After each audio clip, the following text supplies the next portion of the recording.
Hi, everybody. Um, I think mentioned that I was excited about buying a new Mac because my old computer is old.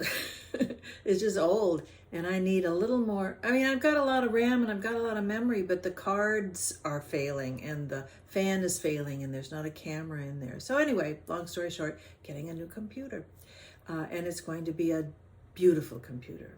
It's the new iMac, and it's blue. Anyway, it's not due to come for a while. So what I've been doing is I've been staying busy going through all my files to make sure that I've got backups.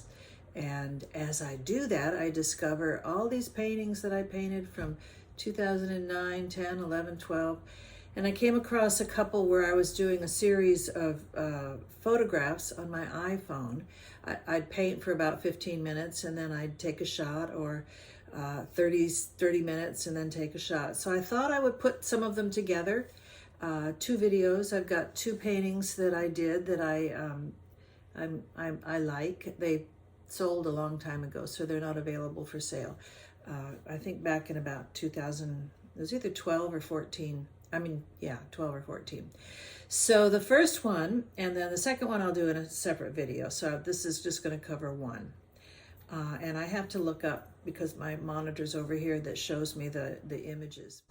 So here's the painting completed, and it's a 16 by 20, and it's my favorite subject.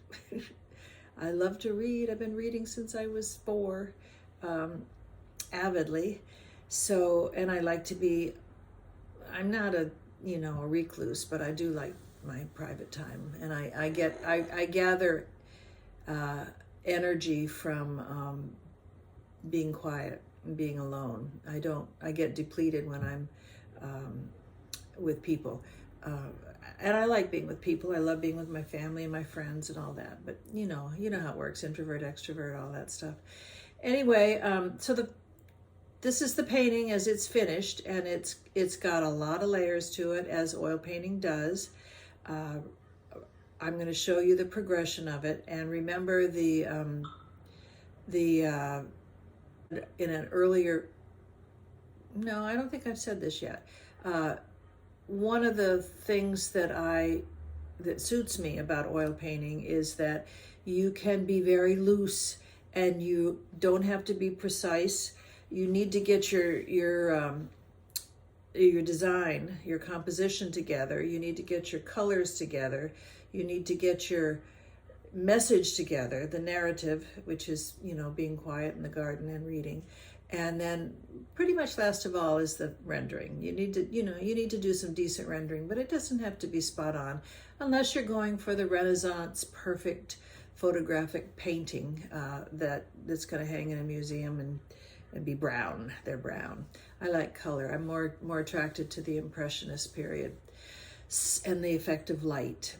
So one of the reasons I do all my paintings outside is because of the light, the sunshine. I take advantage of that. So this painting has got lots of layers and one of my techniques is to come on fairly strong with some bright colors, some colors out of the tube. Then I start mixing them, and then I start knocking it down with neutrals. So the last thing I apply are the lighter colors and the neutrals. Work from dark to light. So here's the first click, here's the first slide, and this will show you how I start. It's kind of a drawing, and I start with putting,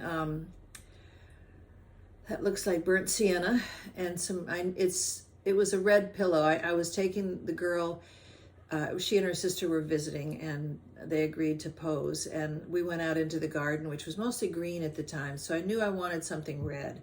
So I took out a red pillow and I propped that behind her in her on her chair, and so I started installing the burnt sienna and the red, and then I started sketching her in from a photograph.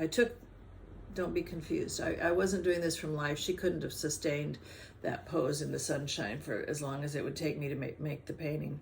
So I took photographs of her, and she was wearing a t-shirt, came up to here, and it just wasn't flattering in the paint. It was flattering on her, but it wasn't flattering for a painting. So I made it into more of a round neck. So anyway, you see I'm drawing her in, and I do it with usually I use some liquid and some medium, some burnt sienna or raw umber to sketch it in, and try to let it dry overnight so that the next day when I start installing other colors, it's going to have a significant staying power. I'm not going to lose the drawing. So now we'll switch to the second slide, and I'm starting to find the sunshine from the painting. I'm painting yellow. It's not going to be yellow in the final version, but I'm working with values, and yellow is the lightest value. So I'm painting that with yellow, and I'm leaving the t-shirt area and the areas that the sun hits either yellow or white. And I've put in a little skin color there, trying to sort out my color palette. I know I'm working with the reds for the skin palette, so green works really well, or a blue-green works really well to start throwing in, and mixed with burnt sienna, it comes out really well. Now, moving on to the next one, it's looking kind of scary. What I'm trying to do here is put in some grays for the edges of things, because that will help round into the atmosphere. And I am doing that with the oil paint, because I've already started the painting, and you can't, sometimes I'll do it with acrylics if I do it first, because it has to dry, and then you can put oil paint on. Here's a cat. Again, the cat. His name is Ricky. There we go. So anyway, so I've got the yellows in there, and I'm delineating the area where her face is in the sunshine and her face is in the shadow, and I'm trying to get some of the backlights. This area here, the book casts shadows up into this area and this area and this area. So okay, let's sit down. Anyway, now I'm going to go onto the face, and I'm starting to put a little more color into her face and sketch in her eyes and her eye sockets and get those nice and dark. And then we'll move on to the next part of the face, where I've taken the yellow away, and I'm putting on top of the yellow the flesh color. And the flesh color is usually mixed up with a little reddish orange with yellow, and a little bit of gray sometimes when it heads towards the edges. Let's see, then we'll go on to the next one, and I'm establishing a little more definition around the back and trying to balance the colors. And I've got the yellow, the green, and the red. You'll be surprised at the end, though, because the last painting is not quite as green as that. I've knocked the green down quite a bit, because I don't like it to look like she's in a hole. I like it to have some atmosphere, and I have to bring the value up a little bit. And then the last version, the last painting you see here, the second to the last painting, is the girl, the whole painting.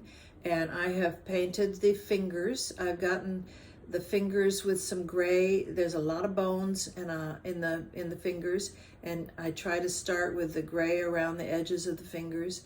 I try to put gray on the arm where it's going to be turning into the background, and establishing the values.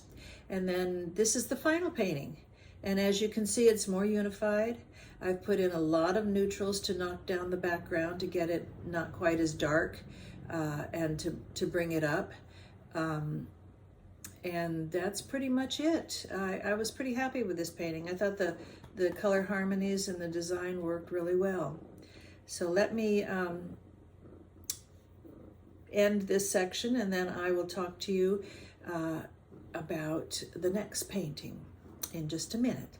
I will be, I just finished painting and recording a little 8x10 of a little boy in the garden, and I am going to post that in the next video. So if you'd like to see more, and this will be a complete painting of the fast forward painting from beginning to end for the next one. So if you'd like to see that, please subscribe If you liked this video, I'd love it if you would just let me know by indicating the like button, and I'll see you next time.